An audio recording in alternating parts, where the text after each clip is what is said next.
60 ഹദീസ് ദുർബലപ്പെടുത്തി എന്ന് പറയാന്നല്ലാതെ അത് എനിക്കൊരിക്കലും എഴുതി തന്നിട്ടില്ല. കണ്ടോ? അപ്പൊ 60 ഹദീസുകളെ ദുർബലാക്കിയതാരാ? അദ്ദേഹം. ഇനി നമ്മൾ ചെയ്യേണ്ടത് എന്താ? ഏതൊക്കെ ഹദീസാണ് ദുർബലപ്പെടുത്തി നമ്മൾ അദ്ദേഹത്തിന് എഴുതി കൊടുക്കണം. അത് അദ്ദേഹത്തിന് അറിഞ്ഞൂടെ? അദ്ദേഹത്തിന് തന്നെ അറിയില്ലേ ഏതൊക്കെ ഹദീസ ദുർബലപ്പെടുത്തിയത്? പക്ഷെ അദ്ദേഹം പറയാം അങ്ങനെ ഇല്ല, നേരെ മറിച്ച് അങ്ങനെ ദുർബലപ്പെടുത്തിയിട്ടില്ല, ഉണ്ടെങ്കിൽ നമ്മൾ അങ്ങോട്ട് എഴുതി കൊടുക്കണമെന്നാണ്. ഇതൊരു സ്ഥലത്ത് മാത്രം അദ്ദേഹം ആ സീഡിൽ പറയുന്നത്. വീണ്ടും പറയുന്നു അതേ കാര്യം തന്നെ. ഒന്നുകൂടി കേട്ടോളൂ.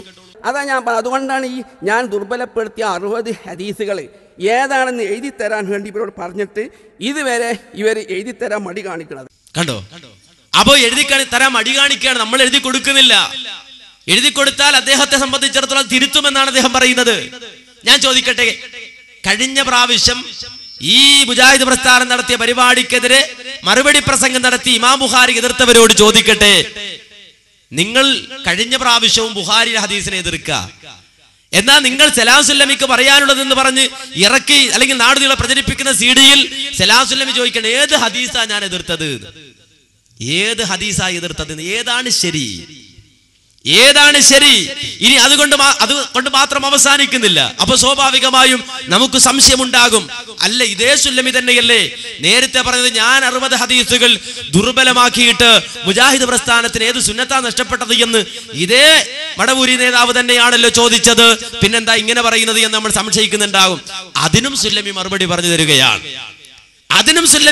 പറഞ്ഞു തരികയാണ്. എന്താ മറുപടി? കേട്ടോളൂ.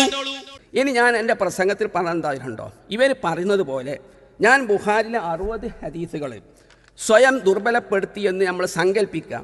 അങ്ങനെ സങ്കല്പിച്ചാൽ തന്നെ മുജാഹിദ് പ്രസ്ഥാനം പിന്തുടർന്നു വന്ന വിശ്വാസത്തിനോ കർമ്മങ്ങൾക്കോ അത് പ്രതികൂലമായി ബാധിക്കുന്നില്ല എന്ന് ഞാൻ പറഞ്ഞു. അത് എന്തുകൊണ്ടാണ് ദുർബലപ്പെടുത്തിക്കണമെന്നല്ല, വലൗ സമീഉ മസ്തജാബു ലക്കുന്ന ഖുർആൻ പറഞ്ഞില്ലേ, കേട്ടാൽ തന്നെ ഉത്തരം നൽകൂല.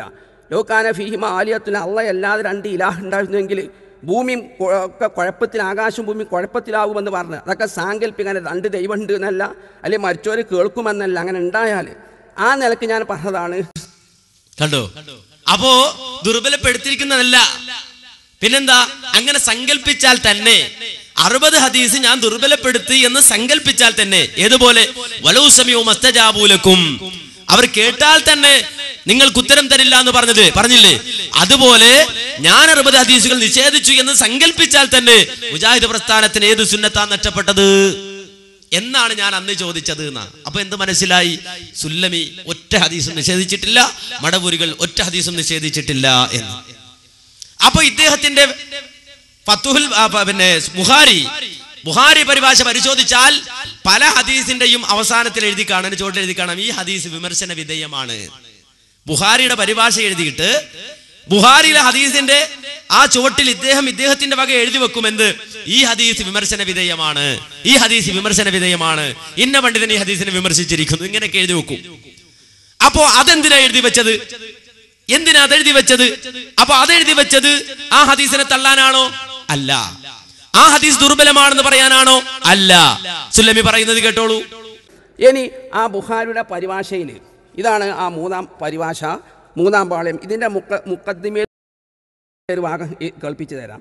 ഈ പരിഭാഷയിൽ ചില ഹദീസുകൾക്ക് വിമർശനം നൽകിയിട്ടുണ്ട്, ന്യൂനതകൾ വിവരിച്ചിട്ടുണ്ട്.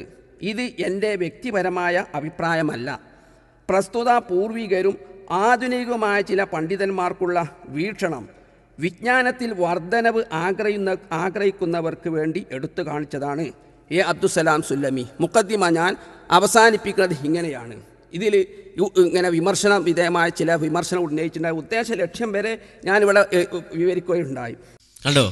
അപ്പൊ എന്തിനാണ് ഈ വിമർശനം ഉന്നയിച്ചത്? അല്ലെങ്കിൽ വിമർശന വിധേയമായ കാര്യം എടുത്തു പറയുന്നത് വിജ്ഞാനത്തിന്റെ വർധനവിന് വേണ്ടി മാത്രമാണ്. അത് മുഖദ്ദിമയിൽ തന്നെ രേഖപ്പെടുത്തിയിട്ടുണ്ട്. വിജ്ഞാന വർധനവല്ലാതെ അതിനെ നിഷേധിക്കുക എന്നുള്ളത് ഉദ്ദേശിച്ചിട്ടില്ല. അപ്പൊ ബുഖാരിലെ ഹദീസിനെ തള്ളുക എന്നത് ഉദ്ദേശിച്ചിട്ടില്ല. വിജ്ഞാന വർധനവിന് വേണ്ടിയാണെന്ന് മുഖദ്ദിമയിൽ തന്നെ എഴുതി വെച്ചിട്ടുണ്ട് എന്നാണ്. ഇനി അതുകൊണ്ട് അവസാനിച്ചില്ല.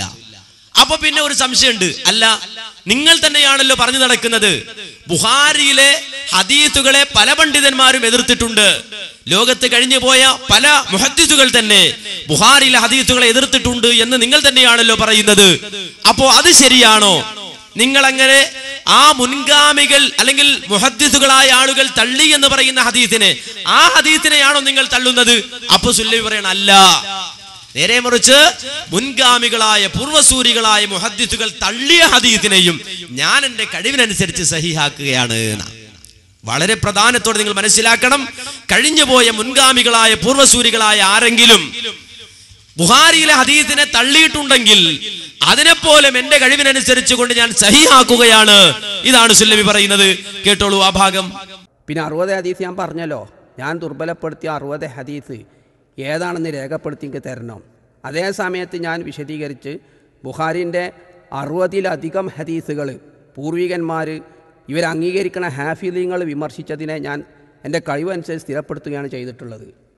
കണ്ടോ എങ്ങനെ 60-ലധികം ഹദീസുകൾ നമ്മൾ അംഗീകരിക്കുന്ന ഹാഫിദുകൾ എന്തെടുത്തു, അതിനെ വിമർശിച്ചിട്ട് തന്നെ ഇദ്ദേഹം അതിനെ സഹിഹാക്കുകയാണ് ചെയ്തത് എന്ന്.